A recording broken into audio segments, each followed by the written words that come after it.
ciidamada militariga dalka Kenya ee ka howlgalayay magaalada Baardheer ee gobolka Gedo ayaa halkaasi isaga baxay saaka iyaga oo u dhaqaaqay dhinaca xuduudda.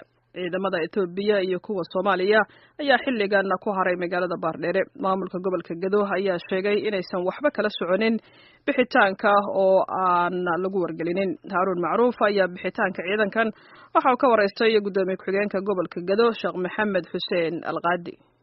ciidamada Kenya waxay qayb ka ahaayeen ciidamada AMISOM ee difaaca ka hayo gobolka Gedo gaar ahaan degmada Baardheer. Bixitaanka ay ka baxeen maantana anagu ka maamul gobol ahaan wax ogeysiin ah ama qaabkay u baxayaan oo ay nagala tashteen ma jirto. shakhsiyan anoo gudoomiye ku-xigeenka gobolka ahaa hadda saacada hadda aan kula hadlayo ku sugnaa degmada Baardheer. marka xaaladda hadda ay u baxeen iyo howlahaasna wax ku saabsan oo hadda tala ay naga weydiiyeen ma lahan. dabcan waxaan isleeyahay waa talo iyo go-aano madaxdooda ka sarreysay ay siisay bay ku baxeen. marka waxaan isleeyahay marka howlgalada un gobolka ka mid ah inay fulin doonaanna waa laga yaabaa. marka kolley hadda way baxeen meel ay ku wajahan yihiin iyo meel ay ka howlgeli doonaanna wax anagu hadda nagala soo siiyay ma jiraan. imisadii bay ka baxeen oo dhammaystiran ka bixitaankooda magaalada Baardheer?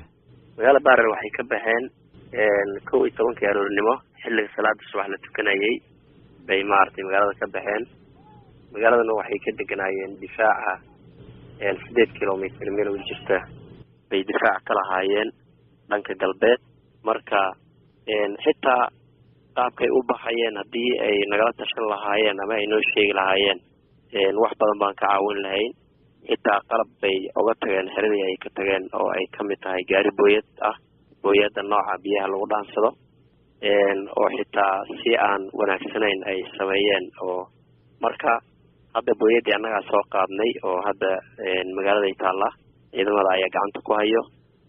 dabcan sida degdegta leh oo maamulka iyo mas-uuliyiinta halkan joogo aysan talo u weydiin ma garanayo siday waxa kusoo kordhay.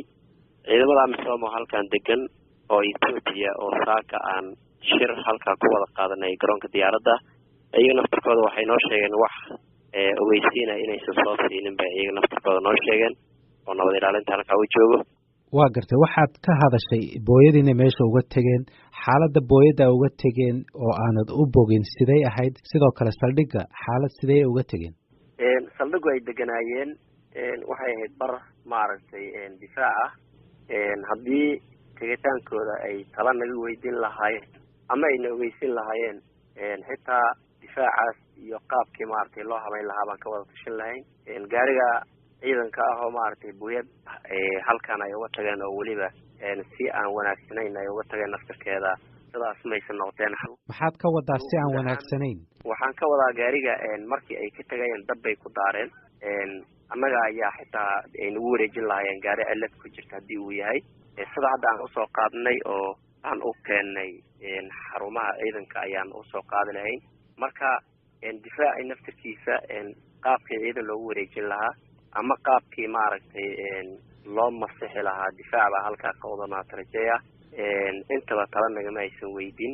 laakiin markii hadda talo la-aantaas ay dhacday annaga ka maamul ahaan maamulka degmada iyo kan gobolka oo anigu halkaan aan u joogo iyo saraakiisha ciidanka xoogga dalka Soomaaliyeed in difaaci asaga ahaa la buuxiyo ama meelihii qalabkii looga tagay degmada lagu soo simo.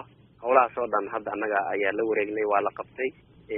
ciidamada halkan joogayna dhanka difaaca ay ka baneeyeenna waxaan u samaynay ciidamo degdeg difaac uga galo halkii asaga ahaa oo dhankaas magaalada in laga difaaco. haddana xaaladda magaalada guud ahaan dhinacyadeeda oo dhan difaaceeda waa u dhamaystiran yahay, wax dhibaato ahna kama jiraan. waa gartay. laakiin haddii aad joogto Baardheer sidaad ii sheegtay ciidamadan Kenya waxay diyaargarow ku jireen ilaa shalay oo dadku ay u jeedeen magaalada oo inoo sheegeen inay alaabtooda iyo qalabkooda raranayeen. marka idinku dareen idinma gelin miya? ma dhahdeen war xageed u socotaan nimayo? barnaamijkaas shalay waa warbixin baan ka haynay in diyaargarow uu jiray.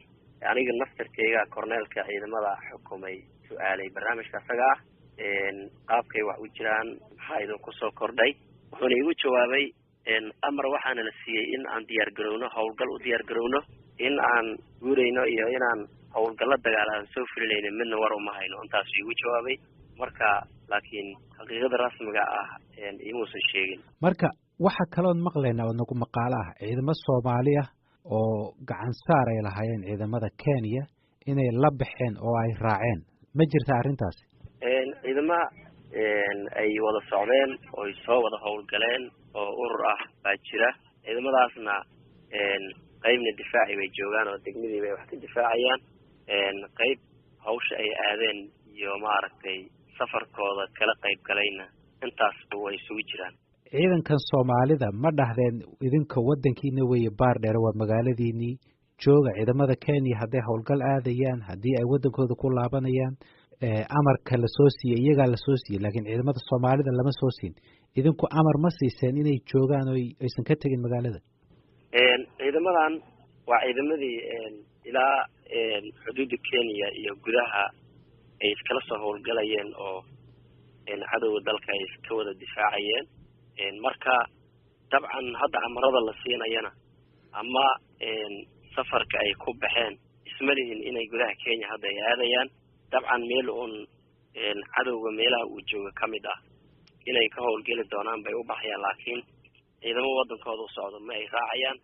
marka howlgallada gobolka ka socda qayb ka mid ah bay qayb ka ahaan doonaan haddii alla idin. waa gartay, laakiin ciidamadan Soomaalidu ma Kenya ka amar qaataan mise Soomaaliya? ciidamada taliya ciidan bay leeyihiin. taliyaha ciidanka oo General Abbas ah. guutada ciidankaas uu hoos tago hadda aan ka hadlayno guud koowaad baa la yidhahdaa, waxaana taliya u ah nin la yidhahdo General Abbas. asigii dawladda Kenyana wada shaqayn bay leeyihiin. asaga naftirkiisa hadda wuxuu ku sugan yahay gudaha Kenya. marka waa shaqo asaga uu wax ka og yahay ama ay wada qaybsadeen bay ay ku socdaan, laakiin ma aha ciidan asagu fawda ama go-aan Kenya ay leedahay ku baxay. dabcan inuusan ahayn baan anagu hadda ayaan ka warqabnaa. kaasi waxa uu ahaa gudoomiye ku-xigeenka gobolka Gedo Sheekh Maxamed Xuseen Alqaadi.